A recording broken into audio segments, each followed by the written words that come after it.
Shalom, everybody who is out there. How are you guys? I hope you guys are well. Hope you guys are blessed. Happy second day to those of you who are on our Creator's calendar. We are the people. We are the family. Yahoo and the Torah. We are the people who believe that the laws, statutes, and commandments of our Creator that are found in the first 5 books of Scriptures are the most exciting, most wonderful, most articulated set of guidelines that we can ever be blessed with. And our family, me, my kids, my wife, we all love the Torah. We all love the ways of our Creator. And we love His Son. We love the ways of righteousness. And we love righteousness because we live in a world of extreme evil. It doesn't take much. You can flip the TV on if you watch television programming, and you will find great evil. You will find the world. You will find everything that is wrong with the world. And if you are subjecting your children to the programming that is there, you're basically destroying them further on in life. There are a lot of times, even now, my kids know of things that are very much worldly because I didn't even start keeping the Torah about 10 years ago. And so prior to that, I was a great Christian. I was a fantastic Christian. We were saving everybody. Been 30-some year Christian. I knew the doctrine of Christianity back and forward. I've been through every kind of Christian stuff, hanging out with revivals and all that stuff. You know, as a kid, my mom was very, very much into the Christian religion. And so that's what I knew, and that's all I ever knew. And then when we started to break through the programming that we had been taught, and the thing about any one of these 41,000 different religions is we have been indoctrinated into a man-made tradition. If you have to claim a name to a religion that you are in and under, then by default, you fall under that doctrine, and then you believe what that doctrine is. And we have doctrine out there that is telling people that the Creator and His Son are the same entity, when it's very, very, very clear from Scriptures they are two. And the Son of the Creator of the universe has been prophesied and was prophesied, and He became our deliverer, and He became our salvation. But it's not the Creator of the universe that died for our sins. It's His Son. The same Son that was with Him for probably a very, very long time in some other world, in some other realm before creation. The Torah of the first 5 books of Scriptures was built long before night and day were divided, before the sun and moon and stars, and before all of creation. There was a Torah already written. There was already a Sabbath day that the people of the Shamayim, the people of heaven, kept. And so it's not something new. It's only new for us when we didn't come into Torah and we didn't understand that this is the ways of our Creator. Now, the book in front of you guys is a limited edition, and it is the greatest English translation of Scriptures that you guys will probably ever have a chance of getting. And it's absolutely free of charge. In fact, the app that we're reading out of is the Google app, and we spent thousands and thousands of dollars on this thing, and it over a year to get this thing fully perfected to where it was releasable enough that I thought it was as good as we could get it. And so it's all free. Everything out there is free of charge. But there's a bigger mission here because Yah Scriptures has developed into hopefully a blossoming, blooming prison ministry. And we've had a tremendous amount of success in this. And right now there are multiple brothers out there who are writing the Brothers and Sisters in Chains. And they are corresponding with them. They are seeing fruits. They are seeing friendships develop. And it is very, very amazing. I have about 35 brothers and sisters on death row myself that I correspond with on a day-to-day basis as the things come in.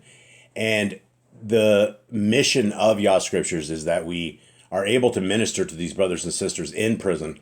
And right now we're at such an age and such a stage where ministering and taking care of them, we don't necessarily even need to step in their door. But we do need to invest our time and our heart, our emotions, our love, and our understanding of the laws, statutes, and commandments of our Creator. So that's the big thing, is we want to be able to minister to them a real message, and not the same religious rhetoric that every one of them have heard and they still hear, and that everybody's tired of, right? It doesn't make any sense. The once saved, always saved, with no way to, it doesn't make any sense when it comes down to scriptures.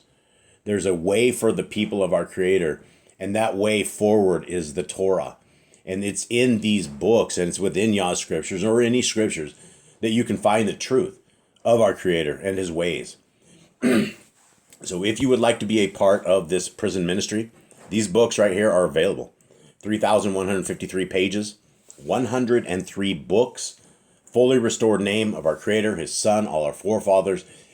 It is a book that more than likely, if we don't have another chance at printing, will be a collector's item. I don't know how else it can't be.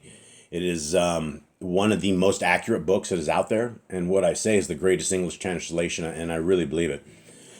So if you guys would like a scriptures, it's available at yahscriptures.com. And when you guys buy a single scriptures, we're able to get a full scriptures into our brothers and sisters in chains. And for those who want to donate to the brothers and sisters in chains, there's also a donate place right there. And what the donation does is it buys stamps.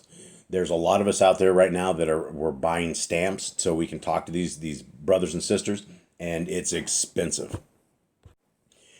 And so we are always funding in with stamps. So there's always a way to support Yah Scriptures through there. And we thank you guys for supporting Yah Scriptures. For everybody who has purchased one, you guys have given us a ability to reach people. And the brother, I had a brother that wrote the other day, and he goes, how is it possible that you're able to get more than one of us this scriptures?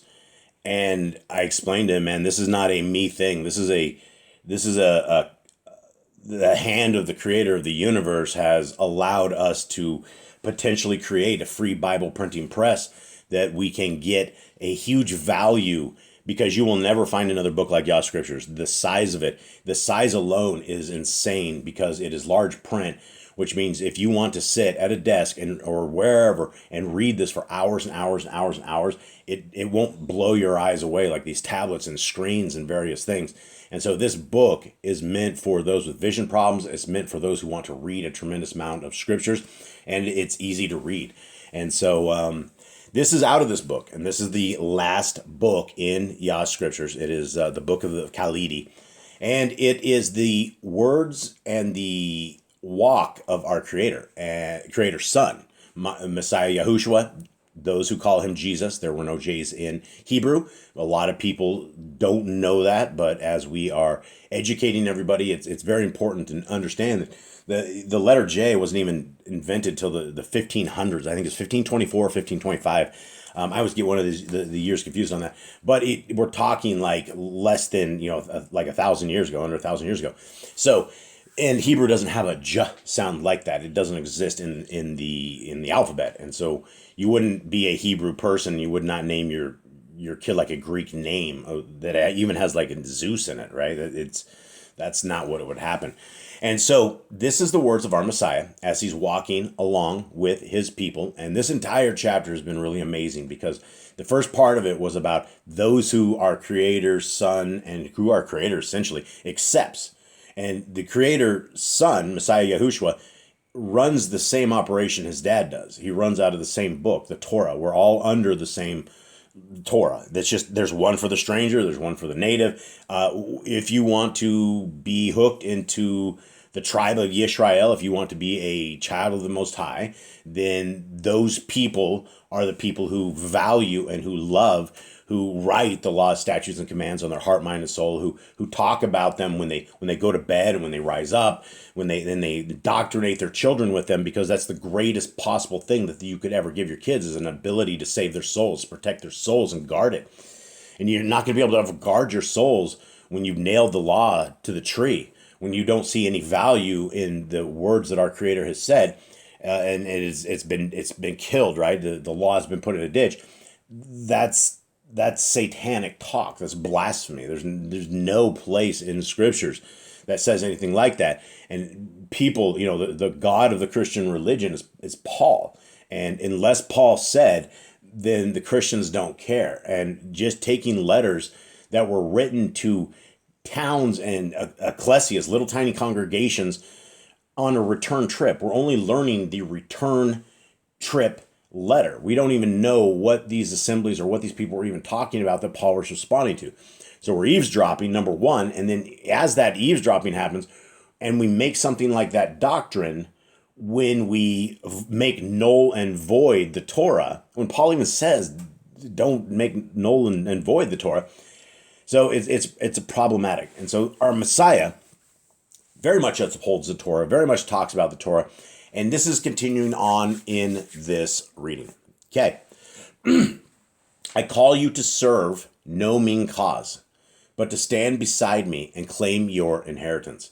All right. I think I'll just break these down per sentence because it's so incredible. This is the same, guys, this is a message our Messiah is saying to us, right? He's calling us to the cause is the greatest possible cause of anything, right? There is no better means to an end than to stand in the way with the kingdom, alongside the kingdom, so that we are a soldier of the kingdom. That's what we're supposed to be, right?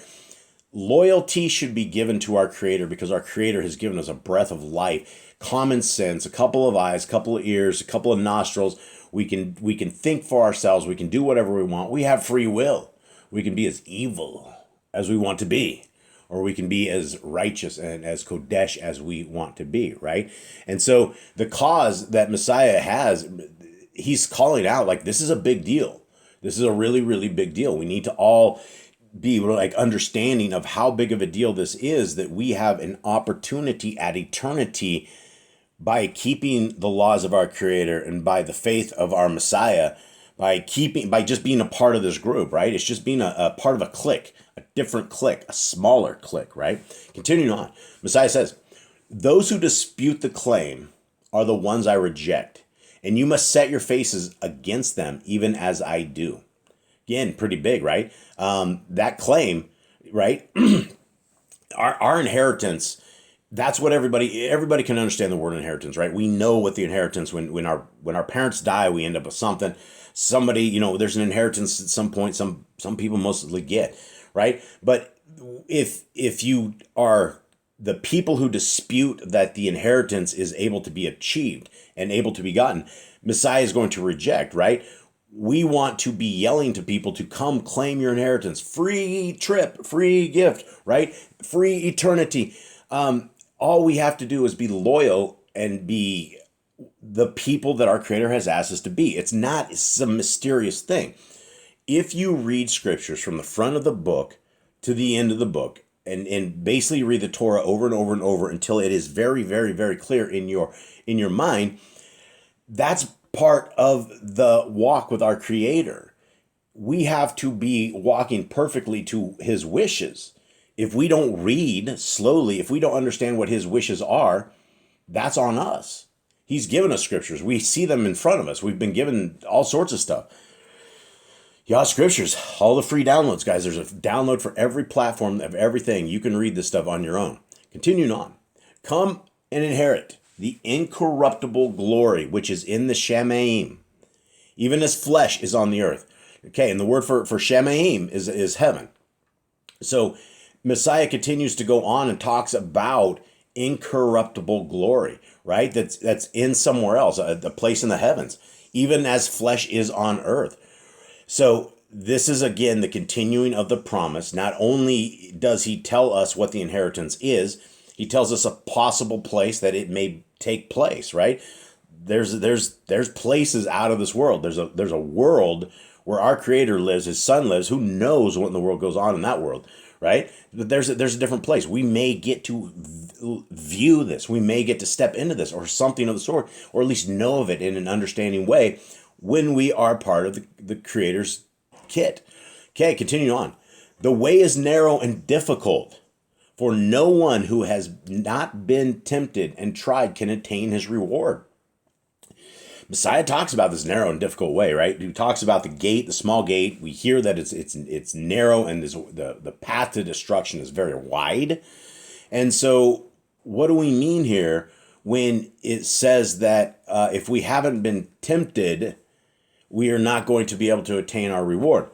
Well, that's the thing that is, I guess people need to understand, is that when you are a Torah keeper, there is a greater chance of affliction because you have the leader of the loser squad, Hasatan, this dark, secondhand, just a lowlife, just a really, really evil lowlife thing, right? This thing and the hordes of demons, you have all of the, basically the sons and daughters of the fallen angels that when they died, all these demonic things are sitting here going through. I believe without a shadow of a doubt that there are demons that haunt all of us all the time, and that there are all sorts of horrible things that these things do, right? These demons are going to tempt us. They're going to try to take us. They're going to, what these demons and what these evil things want is they want to kill us, right? Not only do they want to kill us, but they want to kill us while we are out of covenant with our Creator. They want to make sure that we forget our Creator, that whatever they're doing to us becomes so much that we just abandon the walk with our Creator because it's so difficult. That's what they want. And guys, that's what is you will see. People lose their way a lot of times. And faith, calling faith one thing, it is really one thing, because if you look at the Christian religion, it's all about faith. It's not about faith, guys. It's about the Torah walk. And the Torah walk is about faith and works. It's about doing the Torah. Just like the Shema, right? Hear and obey. The Torah is a life-breathing world entity that if we walk it and if it is surrounding our life, then it is, it's spiritual defense, and it's something that we absolutely must have. So you're going to be tempted. We're going to be tried. We're going to be decimated. We're going to fall under depression. We're going to fall under all this stuff. And we need to always keep our eyes on the prize. We need to keep our eyes on the understanding that eternity is forever. This life is but a vapor of what eternity is going to be. So let us take suffering and let us rejoice in this. Let us take the brokenness and let us rejoice and let us praise our Elohim. Because if we aren't being tested, then we're probably not walking Torah perfectly. Now, what comes with testing, what comes with this, is that we know that our Creator will not let us be tested beyond what we are capable of. And so, guaranteed, along with all these demons, there are a tremendous amount. There's legions of messengers, angels, who are hoarding around that are defending us from this extracurricular darkness we can't even see. So, understand, guys, this is a narrow and difficult path. We will be tested as the people of our Creator. Continuing on. He that is near me is close to a blazing fire and may get burned. But he who withdraws from the heat withdraws from the Shamaim. Same thing, right? Messiah, it's that testing, right? We're going to get hurt. Revelations clearly talks about how torqued off Hasatan is when he comes after all of those who keep the commandments of our Creator, right? There is nobody he hates more than those who are willing to accept our Creator when he rejected him, and he knows his eternity is going to be in a bad place. He's only raging now. He's only raging out, but for a short time. Guys, we're ending this 6,000 years like soon. I have no idea when it's close, but Messiah is on his way. The kingdom is coming. We need to be prepared. We need to have oil in our lamps. We need to have spiritual protection. We need to have the Torah in our lives, in the ways of our Creator every single day. Guys, it needs to be part of it. But remember, we're going to get hurt, and it's not going to go well. Hasatan always wants us. Continuing on, some have said the yoke of the Torah sits heavy on our shoulders, Christians. But I tell you, I come not to lighten, but to magnify the responsibility. Whoa, So right out of the gate, this would make every Christian very upset. They go, oh, where did this book come from? This book lies. Well, no, book doesn't lie, because this is the same message that you get in Matthew, Mark, Luke, and John. This is the same thing. Messiah said he did not come to get rid of the Torah. He says not one jot, not one tittle, not one little piece of it is ever going to be gone till heaven and earth are gone. Guys, that's not gonna happen, right? Heaven and earth are gonna be here. They're here for good. So is the Torah. And there would be no reason to ever want to get rid of it. Guys, getting rid of the Torah is very, very dangerous. You are at the mercy of being defenseless against a devil who knows the Torah very well. He knows the will of our Creator very, very well. He is an anti-Yahuwah, is who he is. He's just the opposite of the beauty and the love and the magnitude and the mercy of our Creator. All Satan wants is death, destruction, horrible, horrible things. Okay, continuing on. So Messiah says, right, it's not hard, right? And who says the Torah is hard? I will tell you without a shadow of a doubt, the Torah is not hard, right? It might be hard to figure out right out of the gate, because most people, when they try to get into the Torah, they get stuck into Judaism, because everybody's convinced Judaism keeps the Torah, when they break Deuteronomy 4:2 by adding to all their extracurricular books. And so Messiah says he's magnifying the responsibility. Okay, so if you are a follower of Christos, of Messiah, Mashiach, if you are a follower of our Lamb, he says that the Torah needs to be a big responsibility, right? Like, it needs to be more than what we actually knew.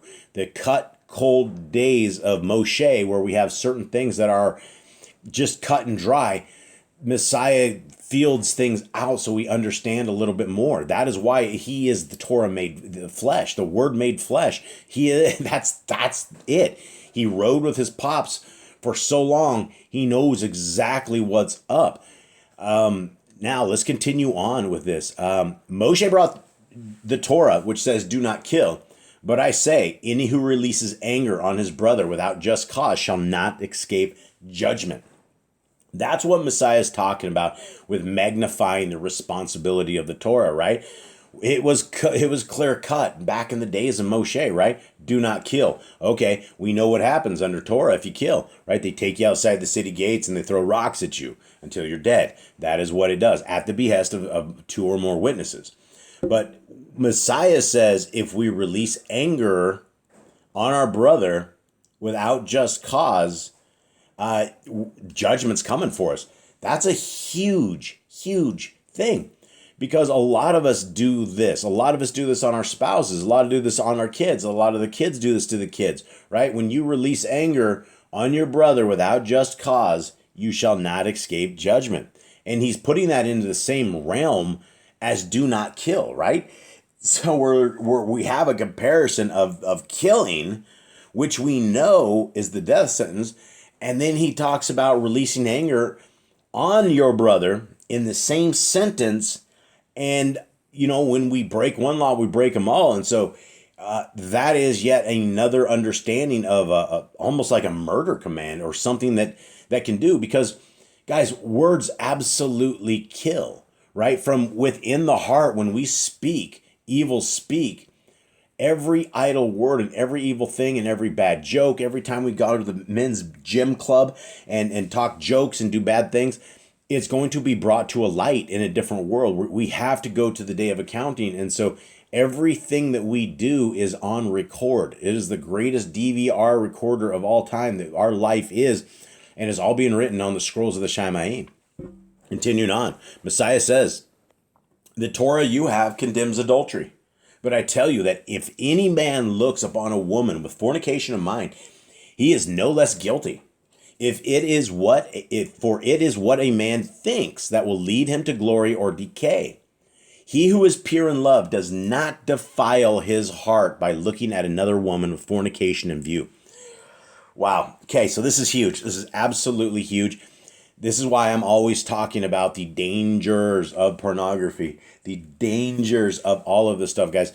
as we are into a world and an age, like, guys, hundreds of years ago, we didn't have the ability to have the kind of decay in society that we have with pornography and the smut and the deprivation of the world that we are in right now. When we look upon a woman with those thoughts, we're committing adultery, right? This is the magnifying of the Torah that he's talking about, right? It's not just cut and dry. If we're sitting there lusting in our mind and thinking evil and dirty thoughts, we are committing adultery in our mind. We're lusting after them, right? And Messiah goes on. Well, I mean, not even going on, but when he says, what we think is going to lead us to glory or decay. We're back to that day of accounting stuff, guys. The boys' gym club, right? The jokes, the crude and lewd jokes and the evil speak. Imagine the types of stuff that come off of television, the stuff that comes out of Hollywood, the stuff that comes out of all of these evil things that we just set our kids up to see, right? The girls on TV have no clothes on anymore. They haven't for years. 10 years ago when I stopped watching TV, they didn't have clothes on. I can only imagine it has only gotten worse because the standards have gotten they're terrible. You see pictures from the 40s, 50s, 60s, 70s, and the dresses go up significantly, right? It just becomes a thing of glamour. Women have become a thing of decay because instead of being beautiful women that are fully clothed from dresses down to their ankles up to their necks and the arms and stuff like that, you have people walking around with like bikinis on, and it's no big deal. Nobody, it's just they're okay giving away every last bit of their decency and every last bit of their modesty, and it's free. Why are you not saving all of this stuff for a relationship, a man for a long-term marriage, something of that sort, right? You're giving everything you have away. And it is bad because you have these men who absolutely thrive on things of this nature. And so we have this entire society of nudity and clothes off and entire websites dedicated to naked people having sex. It is an abomination at the world we are living in right now. And when it says that in the end days, knowledge will be multiplied and evil will be multiplied. And we're here, right? Every single generation that we are spawning in North America, at least, is getting weaker and weaker and weaker as we drive these kids into these cell phones, into these video games, and into this digital realm of putting virtual reality glasses on and sitting in the metaverse and living in a fake reality. Every little bit of this takes our time and our attention away from possibly seeking our Creator where He's able to be found. And He's not in the metaverse. He's not in a 501c3 church made by man. He's in Scriptures. He's in prayer. He's all around us. He's in every breath that we take when you realize what the Ruach HaKodesh is. So continuing on, this is a big deal, right? The final thing Messiah says in that verse alone is, he who is pure in love does not defile his heart by looking at another woman with fornication in view, right? It's not even defiling see, this is the thing is the people say the grass is always greener on the other side of the fence when they forget to water their own home turf, right? If you would just kept that sprinkler out there rolling on, and you would pay attention to your spouse and you would love them unconditionally, and your mind would not wander, you would have common goals, you would spend time together. That's what it's all about. Right? And when you're willing to look over the fence, when you're willing to look at the lust of this world, which is all around us, nobody has any modesty, right? The greatest thing we could ever have is a marriage that's solid, right? If you can ever find a woman that is Torah bound, Torah related, and you can find and set up shop, and you are that man that is Torah based, there's nothing that's going to break that up, guys. There's nothing that's going to break that.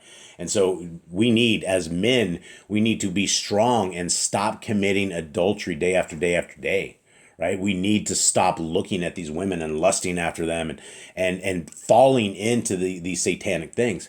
And I'll probably, I just keep talking here, guys. I was reading the Book of Solomon, and the Book of Solomon is I don't know if anybody's ever read it or not, but it is quite the read. In fact, I liked it so much I decided that as Yah Scriptures we're going to restore it. And so it's very fascinating because in the book of Tobit there's an actual demon that comes up in the book of Solomon, and we know it's the demon that was messing with Tobit. There was always, I think it was the one that was trying to kill the spouses of that lady who had lost like 7 husbands or something of the sort. And Tobit came around and everybody thought he was done.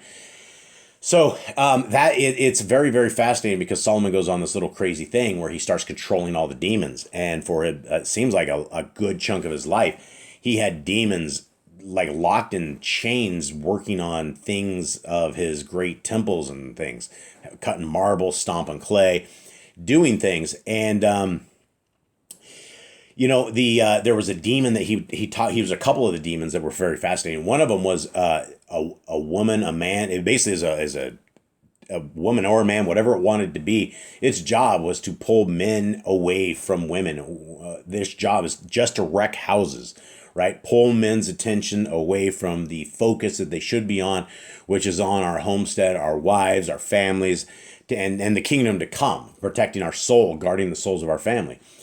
Right, but then there's other demons, and Solomon's talking about how like actually this thing was real beautiful. Knowing Solomon, he's a crazy man, and as he goes through these demons, there's several of them that are attacked and set up just to crush marriages, just to crush relationships, just to get men to error and folly, and you can see it. And when you read text like this, and you understand that these things are the sons and daughters of the fallen angels, the things that had no soul, they had no place to go.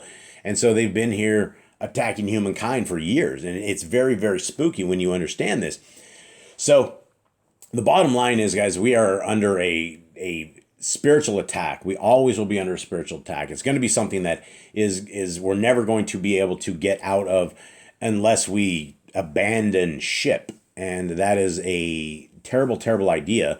That is something that, why conform to this 120 years? I mean, literally, if they have to cut us into pieces and we die, that's the death we should take, because it doesn't matter. This world's going to fade. We're going to die anyway.